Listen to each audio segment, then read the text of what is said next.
근데 많이 떨어졌다고는 이유만으로 사는 건 아니고, 뭐 이런 주식들이 사실은 많이 안 떨어져도 여전히 싸다면 이제 사야 되는 거고, 많이 떨어져도 비싸다면 사면 안 되는 거고, 각 개별 기업마다 분석을 하셔야 돼요. 근데 몇몇 종목들은 뭐 매력적인 종목들은 있는 거는 같아요. 대부분 보면은 대주주들이 많이 들고 있는 종목이니까 그 얘기는 회사가 좋으니까 많이 들고 있다는 이유도 되고, 유동성은 별로 없죠.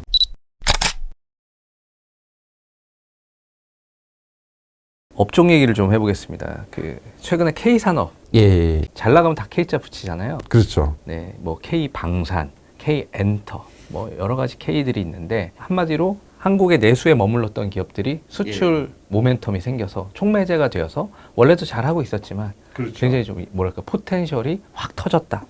이렇게 보는 것 같은데요. 혹시 그 K 산업 중에 가장 눈여겨보고 있는 산업이 있다면 어떤 산업이 있으신지 궁금하거든요. K 산업을, 그러니까 이게 보면은 이제 근거는 저는 예전에 그런 생각을 해봤어요. 중국이 너무 위협적으로 느껴지는 거예요. 네. 뭘 하다 보니까 자꾸 이제 중국이랑 부딪히고, 결국은 우리가 중국을 이길 수 있을까? 이런 생각을 하다 보니까 네. 중국과 경쟁해서 살아남을 수 있는 산업을 생각을 해보니까 세 가지 카테고리가 보이더라고요. 뭔가 대체제가 없는 것들. 그럼 첫 번째는 이제 뭐 원자재겠죠. 원자재 같은 것들.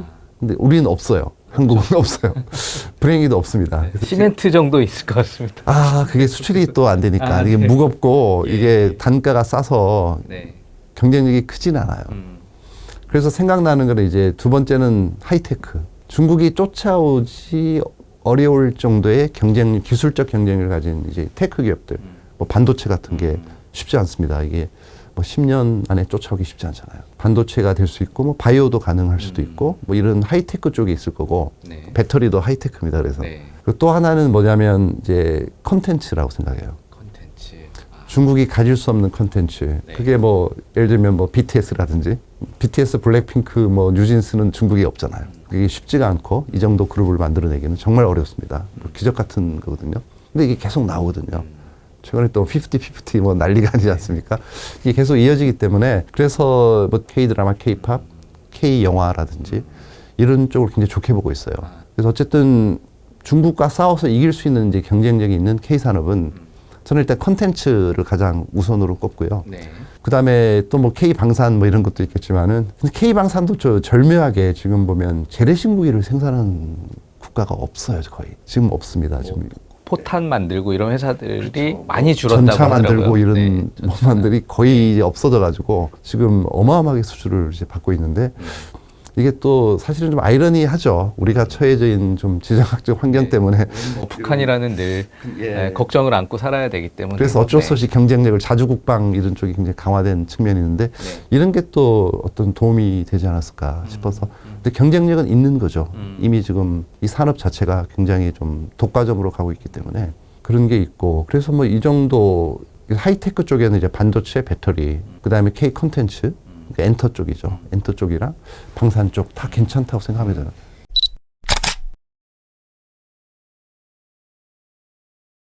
그 업종별로 하나씩 한번 좀 여쭤보도록 할게요. K방산은 뭐 몇 가지 대표 기업들이 있어요. 뭐 한화라든지 뭐 현대로템이라든지 뭐 쭉 있는데, 이 실적들도 물론 좋고 내재 가능성, 그러니까 이제 앞으로 수출 가능성도 굉장히 높은데, 기업들 이렇게 밸류에이션을 보면은 일부 아직도 그 가치주 영역에서, 그러니까 좋은 가격으로 봤을 때 몇 가지 이렇게 보여지는 회사들이 있더라고요. 제가 보면 이제 풍산 같은 회사는 방산 비중이 30% 정도밖에 되진 않지만, 거기 PER로 봤을 때는 뭐 4-5배 정도로 굉장히 주가는 저평가되어 있는 회사이기도 하고. 그렇긴 하죠. 하나 같은 경우는 조금 밸류에이션은 높기는 하지만 실적에 대한 가시성이 굉장히 높기 때문에 앞으로 또 발전 가능성이 높아 보이고, 이런 K방산은 전반적으로 가치 투자 입장에서 봤을 때는 지금 투자할 만한 업종으로 보이시나요? 근데 이게 시대의 변화가 어떻게 보면은 방산이 굉장히 안 좋았어요. 몇 년 전에. 이 세상의 방향이, 그러니까 이 무기를 직접 만들기보다는 다 시뮬레이션을 하는 시대가 왔어요. 예를 들면 예전 같으면은 이제 미국의 뭐 군산 복합체라 그래서 유명한 기업들이 많잖아요. 뭐 G나 보잉이나 뭐 이런 업체들이 있는데, 그런 업체들보다는 오히려 예를 들면 뭐 테슬라나 이런 기업들이 더 그쪽 관련 매출이 많다는 거예요.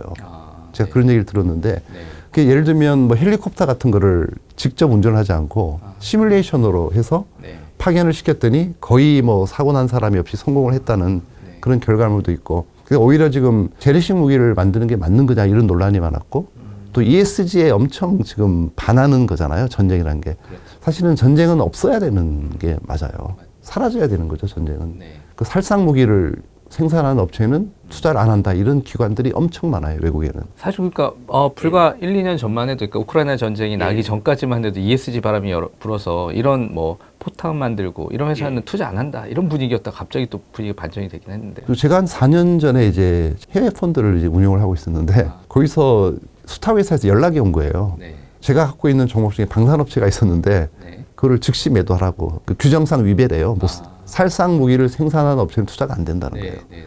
그래서 엄청 저평가됐다가 지금 전쟁이 나고 이러면서 좀 부각을 받고 있는데 그 단기적으로는 이제 좋을 수가 있는데 왜 싸냐면은 그러면 10년, 20년 뒤에 전쟁이 사라지면 이런 우려를 하게 되는 거죠. 그런 미래 가치가 반영이 있기 때문에 좀 낮은 멀티플로 거래되고 있다고 봐요. 그렇다고 우리가 전쟁이 나기를 바라고 또 투자할 수는 없잖아요. 그 좀 딜레마 같은. 그 안 되는 거죠. 네. 예, 전쟁은 없어져야 됩니다. 그래서 지금 약점은 있는 거예요. 모든 주식이 다 디스카운트 되는 이유는 있긴 있는 거거든요. 네.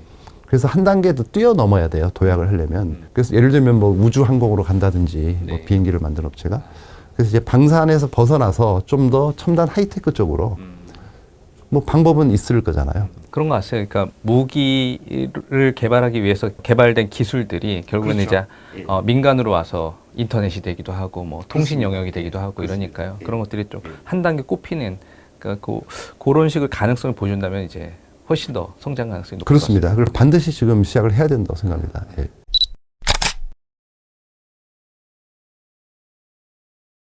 K엔터 같은 경우는 예. 최근에 뭐 행동주의 펀드가 SM을 타깃으로 해서 주주총회에서 주주 제안을 했고 실제로 그 대주주가 지분을 매각하는 일까지 있었고 이것을 통해서 K엔터 산업이 한 단계 더 투명화되고 뭐랄까요 그 대주주의 기존에 갖고 있었던 관행들 혹은 시스템적으로 굴러가는 것이 아니라 대주주나 특정 PD가 좌지우지했던 그 산업을 이제 시스템화 시키는 하나의 계기가 된 것으로 볼 수 있을 것 같아요. 근데 그렇죠. 예, 뭐 근데 PER을 보면은 PER이 뭐 전부는 아니긴 하지만 예, 하이브 같은 경우는 뭐 40배가 넘어가고 있고요. 뭐 좀 낮은 YG나 이런 데들 보면 20배 이상 되니까요. 밸류에이션 상으로는 싸지는 않은 것 같은데, 그렇죠. 예, 근데 투자 매력이 있다고 보시는지 좀 궁금합니다. 그렇죠. 보통 뭐 거의 30배 정도 주는 것 같은데 네. 저는 이제 그 가격에는 이제 사본 적이 없어가지고 저희는 뭐 아주 낮을 때 이제 매수를 했기 때문에 네. 근데 이게 보면 시스템화 된다는 게 또 반드시 좋은 건가라는 생각도 들고 네.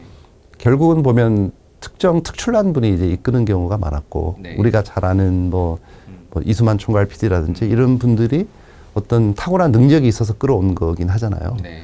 근데 이런 걸 또 시스템화 된다고 더 잘 된다는 보장은 없고 단지 이제 거버넌스는 너무 잘 된 것 같고 네. 중요한 건 이제 거버넌스잖아요. 이 산업이 기업이 얼마나 좋아질지는 뭐 개인의 역량일 수도 있고 회사의 역량일 수도 있겠지만은 거버넌스만은 이제 반드시 해결해야 될 문제고 어떤 주식 한 주의 가치가 대주주나 소액주주나 같이 혜택을 받고 같이 보호를 받아야 되는데 그게 안 되면 이해관계가 일치하지가 않아요.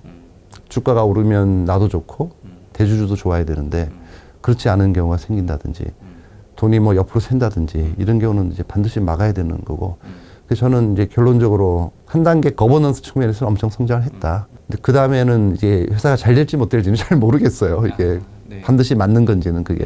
지금은 굉장히 많이 성장 쪽에 방점이 두어 있어서 그렇죠.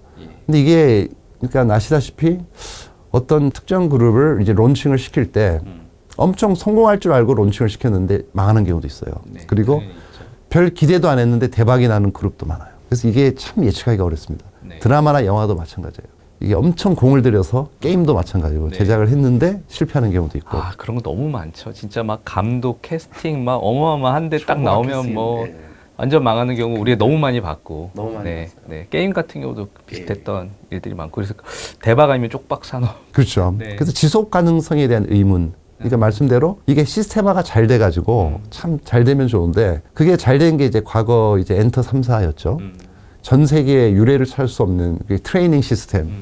뭐 12살부터 한 5년, 10년 트레이닝 해가지고 론칭을 시킨다. 성공 가능성이 굉장히 높죠. 근데 이것도 지금 이미 카피를 하기 시작하잖아요. 경쟁사가 많이 생기고 1인 기획사가 나와서 대박이 나기도 하고 그게 BTS인 거잖아요, 사실은. 뭐 하이브는 없었는데 원래. 없었는데 예, 기존의 3사를 뛰어넘어 버리잖아요. 그런 면에서 좀 언제 어떤 그룹이 또 어디서 튀어나올지 모르잖아요. 기존의 이제 4사를 위협할 수 있는. 그러니까 예측 가능성이 굉장히 떨어지는 산업이긴 하네요. 그렇죠. 네. 그래서 저는 뭐 너무 높은 이제 배수에 사는 거는 좀 두렵다는 거죠. 네.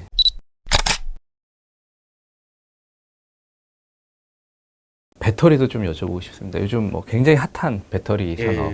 성장의 지속 가능성과 성장성을 부인하는 사람은 아무도 없을 것 같은데 그렇죠. 다만 이제 가격이 적정한지에 대한 논란은 계속 있는 것 같아요. 이것은 뭐 개인이 판단해서 하면 될 것이긴 한데 저희가 이제 궁금한 것은 이제 의장님께서는 어떻게 보고 계신지가 궁금하거든요. 가치 투자의 영역으로 봤을 그렇죠. 때. 이런 사례가 뭐 너무 많죠. 네. 과거에 봐도 성장주가 득세를 했던 경우가 많았지만은 뭐 전형적인 게 99년의 닷컴 버블 시절을 보면 오늘날의 배터리보다 더 파괴적이죠. 핸드폰이 나왔잖아요.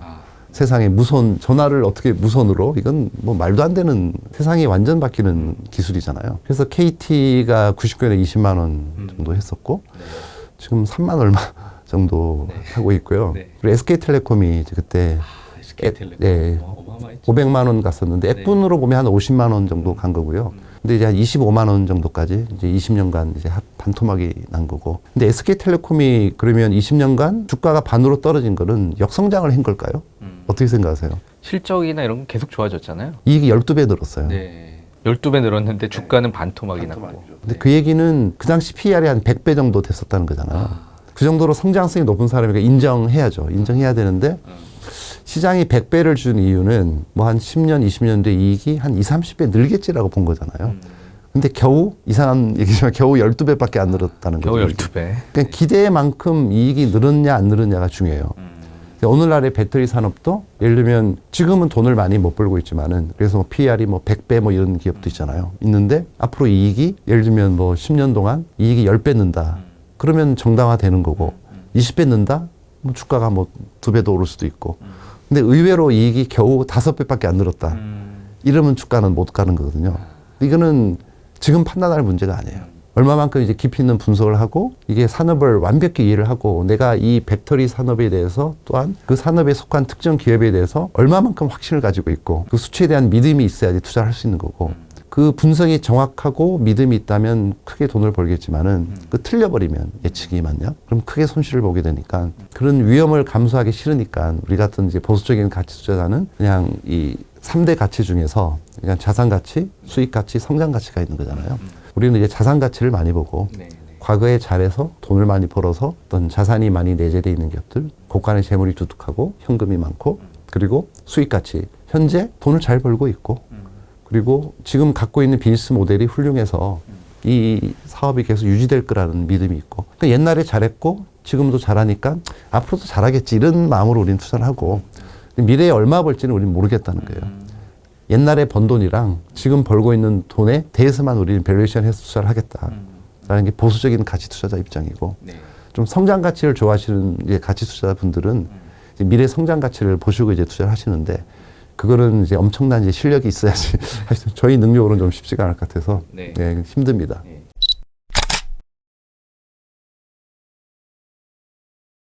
최근에 S지발 사태 또 한번 여쭤보고 싶습니다. 근데 또 이 공교롭게 또 오늘 가치 투자의 대부가 저희가 모셨으니까 삼천리, 뭐 서울가스, 대성홀딩스 사실 이런 종목들 가치 투자하시는 분들 굉장히 좋아하시는 종목이었는데 과거예요. 물론 주가가 너무 많이 올랐기 때문에 다 사봤던 종목들이네요. 그렇죠. 지금은 안 갖고 계실 것 같고 왠지 느낌에. 지금은. 근데 개인들이 이 종목들을 최근에 많이 사신다고 그래요. 뭐 이유는 다 아시겠지만 이 종목들이 이제 서서히 뭐 몇 년간에 걸쳐서 굉장히 많이 급등을 했죠, 사실. 급등을 하고 몇 배, 몇십 배 급등하고 최근에 폭락하고 막 하한가를 계속 가고 이러니까. 근데 회사가 좋다고 그러니까 또 예전에 소위 말하는 루보 사태나 이런 데 보면 완전 잡주 투자였는데 요거는 그런 거 아니고 굉장히 우량한 회사들이라 그러니까 야, 70% 막 80% 빠졌다니까 한번 내가 사볼까? 당연히 생각이 들 것 같아요. 이렇게 한번 사보는 거 전략적으로 괜찮습니까? 근데 많이 떨어졌다고는 이유만으로 사는 것은 아니고, 뭐 이런 주식들이 사실은 많이 안 떨어져도 여전히 싸다면 이제 사야 되는 거고, 많이 떨어져도 비싸다면 사면 안 되는 거고, 각 개별 기업마다 분석을 하셔야 돼요.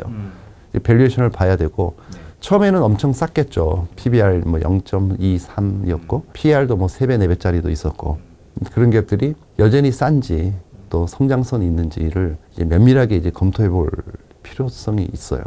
주가가 많이 떨어졌다는 이유만으로는 사면은 안 되는 거고요. 실제 가치가 예를 들면 뭐 한 10만 원인데 만 원에 거래되다가 10배 올랐다가 뭐 70% 하락했다. 그럼 사도 되지만 사실 실제 가치가 한 3만 원 정도 되는데 만 원이었는데 한 5, 6만 원 간 거잖아요. 근데 한 2, 3만 원 한다. 그건 좀 생각해 볼 문제이기 때문에 그걸 각각 면밀하게 따져봐야 돼요. 이 종목들 잘 아시니까 혹시 뭐 지금 주가 하락한 종목들 중에 괜찮은 밸류에이션 때 와 있다라고 보이는 종목들도 혹시 있습니까? 제가 자세히 보진 않았는데요. 네. 최근엔 좀 올랐나요? 반등했나요? 지금 한 요번 주는 잘 못 봤어요. 그때 뭐 만 원 하던 게 뭐 5, 6만 원 갔다가 한 15,000 몇 배까지 떨어졌다가 다시 좀 반등한 것까지 봤는데 뭐 사실 뭐 만 원 하던 게 5만 원 갔다가 15,000 가면 사고 싶어요, 저도 좀. 근데 거래가 별로 안 됐을 것 같아요, 그 이야기는. 그렇다고 2, 3만 원 주고 사긴 싫고. 근데 몇몇 종목들은 뭐 매력적인 종목들은 있는 거는 같아요. 대부분 보면은 이제 대주주들이 많이 들고 있는 종목이니까 그 얘기는 회사가 좋으니까 많이 들고 있다는 이유도 되고. 유동성도 별로 없는. 유동성은 별로 없죠. 대주주분이 한 60, 70% 되기 때문에. 네. 지금 국면에서는 어쨌든 각각 개별 기업의 펀더멘탈을 다시 다 재점검할 수밖에 없어요. 하나하나 좀 뜯어보면 또 의외로 괜찮은 있을 수 있죠. 근데 대부분 알려지지가 않은 종목이에요. 레포트가 나온 적도 거의 없고. 그러니까 개인 투자자분들께서 분석하기는 쉽지는 않아요. 알려진 정보가 제한적이기 때문에. 그렇죠. 네. 근데 오히려 참 아쉬운 게 왜 미리 좀 투자를 안 했을까. 그러니까 이 기업들이 오르기 전에 뭐 만 원 하던 게 뭐 5만 원, 10만 원 가고 그랬는데 그냥 만 원에 사서 가지고 있었다면 그냥 팔면 되잖아요. 올라갈 때. 근데 뭐 꼭 이렇게 오르고 나서야 이제 관심이 생기니까 그게 참 아쉽고 그렇습니다.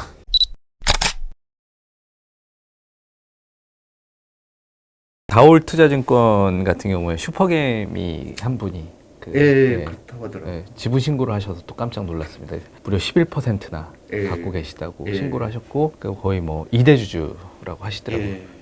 이런 거는 어떻게 저희가 봐야 될까요?